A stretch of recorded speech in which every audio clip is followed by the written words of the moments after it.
माँ के पास केवल एक स्टीम्ड बन के लिए ही पैसे थे। मेरे छोटे भाई ने शिकायत की, अगर मेरा बड़ा भाई यहाँ नहीं होता तो मैं पूरा बन खुद खा सकता था। उनकी गर्मागर्म बहस के दौरान लियो ने गलती से एक कप गिरा दिया। गर्म पानी यू के हाथ पर छिटक गया, लेकिन माँ ने केवल मेरे अभी भी भूखे छोटे भाई को ही सांत्वना दी। समझते हुए यू नाराज नहीं हुआ। इसके बजाय वह एक और बन खरीदने के लिए दूर चला गया। रास्ते में उसने सोचा कि अपने भाई को कैसे शांत किया जाए। अचानक अपहरणकर्ता आ गए। एक 10 साल का बच्चा कोई मौका नहीं था, उसे जल्दी से एक कार में धकेल दिया गया। अगले दिन तक पुलिस ने एक व्यापक खोज शुरू कर दी थी।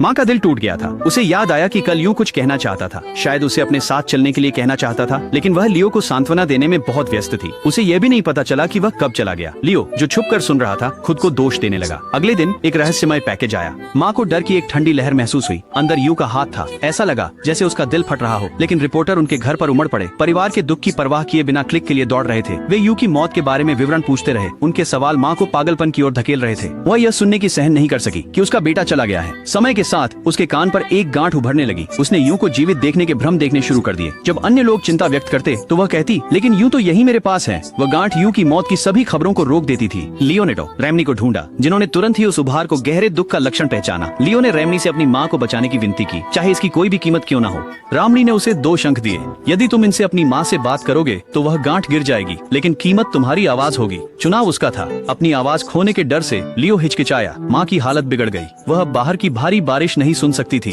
वह गांठ धीरे धीरे उसके पूरे कान को निगल रही थी। लियो वापस रामनी के पास दौड़ा, उनसे मदद के लिए आने की विनती की। रास्ते में लियो को अपने भाई का रुमाल मिला। सोचते हुए कि यूं अभी भी जीवित हो सकता है, वो जंगल में खोजने के लिए दौड़ पड़ा। लियो फिसल गया, लेकिन रामनी ने उसे पकड़ लिया। अपनी जान की कीमत पर उसकी गिरावट को रोक लिया। टूटे हुए टखने और बारिश से भीगे हुए रामनी कमजोर हो गया, लेकिन वह फिर भी लियो को अपने पास रखे रहा, उसे गर्मी देता रहा। उन्होंने समझाया, तुम्हारी माँ इस भ्रम से चिपकी हुई है कि यूं जीवित है। उसे ठीक करने के लिए समान मूल्य की कोई चीज देनी होगी, और जो वह अब सबसे अधिक संजोती है वह तुम हो। अगर तुम शंख से उसे बुलाओगे तो वह तुम्हारी आवाज खोने नहीं देगी। जब वह स्वेच्छा से दूसरे शंख से सुनेगी तो पकौड़ी गिर जाएगी। इसके साथ ही रामनी का दिल रुक गया। लियो ने तुरंत मदद के लिए शंख का उपयोग किया।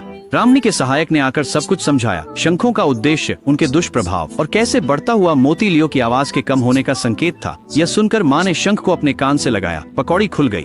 यू की मौत के बारे में सभी दर्दनाक सच्चाइयां सामने आ गईं। हालांकि यह पीड़ा थी। उसने लियो की मदद के लिए धुंधली होती आवाज को सुनने के लिए संघर्ष किया और यू का भ्रम हमेशा के लिए समाप्त होते देखा। ठीक लियो की आवाज पूरी तरह से गायब होने से पहले माँ को पता चला कि वे कहाँ थे। उन्हें बचा लिया गया। उसने शंख से मोती निकाला और लियो को खाने के लिए दिया। उसकी आवाज तुरंत लौट आई। जीवन सामान्य हो गया। हालांकि माँ अब भी यू की याद में भोजन पर एक अतिरिक्त प्लेट लगाती है। अगर आप यूं होते तो क्या आप अपने भाई को माफ कर सकते थे, या अपनी माँ को उनके पक्षपात के लिए?